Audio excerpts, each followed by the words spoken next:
Chers amis, merci d'être encore présents après cette longue après-midi très riche en informations, nouvelles pour certains, et puis peut-être connues déjà d'entre vous. Peut-être pas le blockchain, parce que c'est encore une nouvelle technologie, c'est pour ça que j'ai pris la précaution de donner la définition sur ce sujet un peu nouveau et compliqué.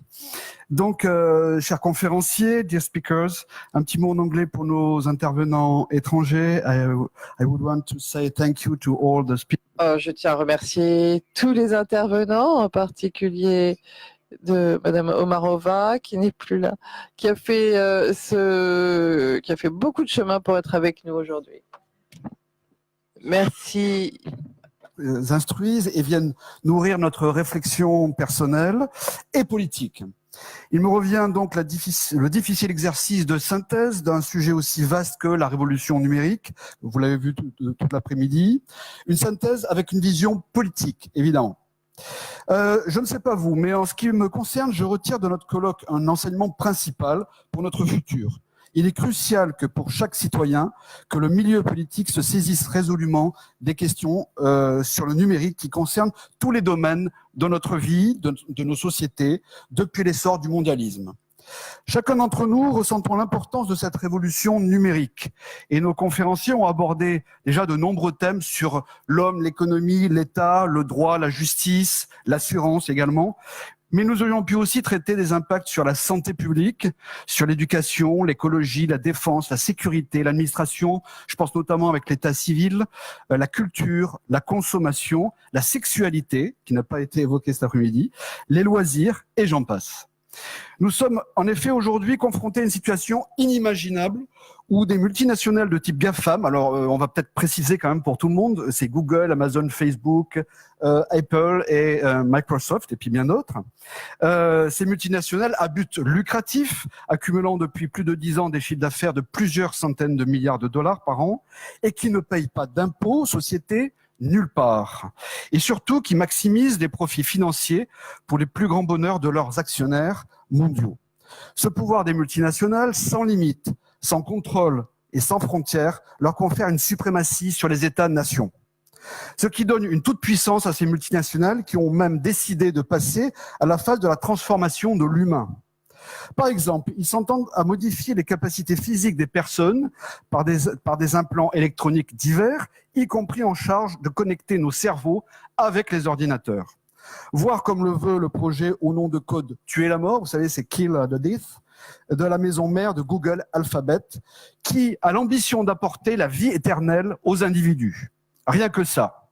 Monsieur Huyck, qui s'est absenté là, je crois, l'a déjà dit, les GAFAM se prendraient-elles pour Dieu? Comme le dit l'un des membres de la superclasse mondiale, davosienne, le patron de World Economic Forum de Davos, Klaus Schwab, les révolutions industrielles passées ont modifié l'environnement dans lequel évoluaient les hommes. La révolution que représente l'économie numérique va transformer l'homme lui-même. Or, cette transformation en profondeur s'opère sans aucun débat démocratique. J'en reviens à la question de notre ami. Sans que les individus et les élus des nations ne se saisissent des activités virtuelles pour les réguler.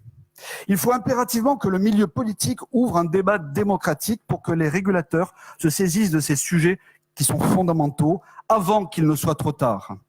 Les citoyens sont à la fois fascinés par les possibilités qu'offre la révolution numérique, sans forcément être bien conscients de la transformation complète de la société qui s'opère autour d'eux. Et par ailleurs, ils sont à juste titre effrayés par les risques que ces multinationales font subir à nos libertés publiques et nos libertés individuelles. Les multinationales du numérique savent absolument tout de nous et de plusieurs milliards d'individus sur cette planète. Si les dirigeants politiques responsables n'érigent pas des garde-fous à leur activité, eh bien nous courons tout droit vers un régime totalitaire mondialisé. Et là, je rejoins Monsieur Geoffroy, dans lequel l'intérêt général risque de disparaître au profit des seuls intérêts des lobbies privés. Dans ce nouveau modèle de société imposé, les individus sont sous emprise mentale et seront rivés sur leur smartphone pour travailler gratuitement, ça a été dit tout à l'heure, et en permanence pour accroître les profits financiers des actionnaires de ces multinationales. Au Parlement européen, par exemple, en septembre dernier, sur la base de l'exception culturelle française, nous avons au moins réussi à instituer de premières protections légales sur la propriété intellectuelle des œuvres et le droit d'auteur des contenus actuellement pillés par les GAFAM. C'est un premier pas très encourageant.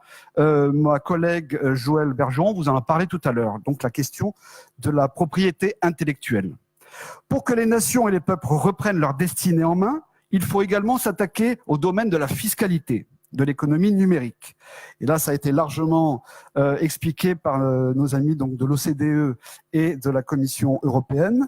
Chaque année, depuis près de 15 ans, la France perd plus de 3% du PIB de ses recettes fiscales, de fait de la fraude et de l'évasion fiscale légale, en particulier des GAFAM.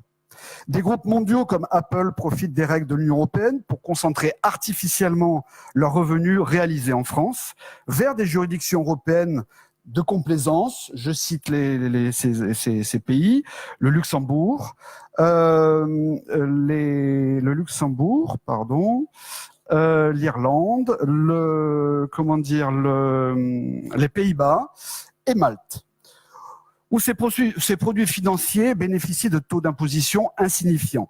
Profits financiers qui s'évadent ensuite hors d'Europe vers des paradis fiscaux.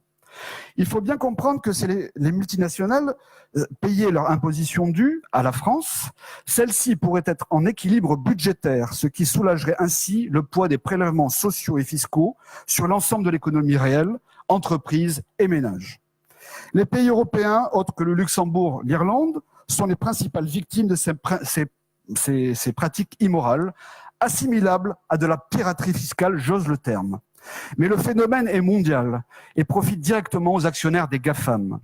L'accroissement des inégalités financières et sociales dans le monde est rapide. Au niveau global, les 1% les plus riches sont proches de détenir 70% de la richesse mondiale. Comme cela est évoqué, je pense personnellement, moi aussi, que les modèles existants de l'impôt sur les sociétés sont devenus aujourd'hui archaïques et que leur réforme doit permettre de pallier cette hémorragie fiscale organisée. En effet, alors que le digital est partout et que les entreprises du numérique ne disposent pas forcément ni d'établissements physiques ni d'employés dans le pays en question, alors il faudrait imposer une activité virtuelle et ses profits sur le territoire national, avec actuellement ce qui est actuellement très complexe pour les États. La taxation sur le virtuel devrait ainsi naturellement se relocaliser au plus près du consommateur final. Si cette piste de reconquête fiscale face aux géants d'Internet était retenue, l'on devrait observer ainsi une convergence entre la fiscalité directe sur les sociétés et la fiscalité indirecte. L'impôt sur les sociétés deviendrait ainsi une simple taxe sur la consommation, telle que la TVA dans l'économie réelle aujourd'hui. Une étape supplémentaire pour l'État serait de confier la mission de perception de cette taxe numérique aux établissements bancaires ou aux fintech. Cela commence à exister dans certains pays, notamment les États-Unis et en Russie. Bien entendu, une telle fonction du système financier demanderait à ce qu'un contrôle étroit et directement exercé par l'État soit appliqué sur le secteur bancaire. Ce qui en Europe demanderait à remettre en cause totalement la directive européenne de l'union bancaire. Alors oui, le politique doit retrouver la primauté sur l'économie pour défendre l'intérêt général et pour protéger le citoyen. Avant de conclure, je voudrais remercier l'ensemble des équipes qui ont contribué à ce colloque et l'organisation générale, tout particulièrement Sébastien qui a joué le rôle de Monsieur Loyal, ainsi que Franck, Gilles, Pierre, Céline, Alexandre, Grégoire et toute l'équipe.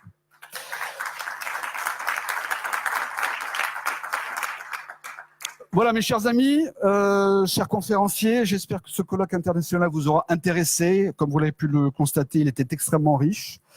Je tiens aussi à remercier sincèrement de votre présence à tous aujourd'hui. Et je vous invite juste après à faire honneur au cocktail que nous avons réservé. Merci à vous.